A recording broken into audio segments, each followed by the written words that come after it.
Semua orang okey ke? Cuba bunyi sikit. Risau juga saya ni.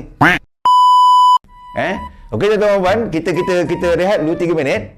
Nanti selepas 3 minit kita sambung balik. Nampaknya dah panas ni. Okey, ni saya suka ni.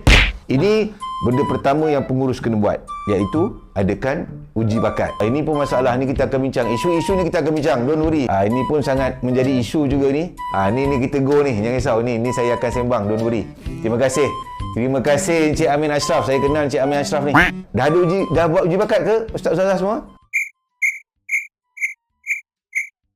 Belum lepas kan suka Mahdi suruh garang tadi kan. Kejap lagi saya garang Mahdi, insyaAllah. Belum buat uji bakat lagi Bila nak buat tu?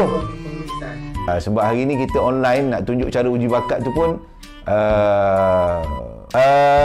tak silap saya dengan info yang terkini saya dapat, mostly pertandingan akan bermula selepas Hari Raya lah.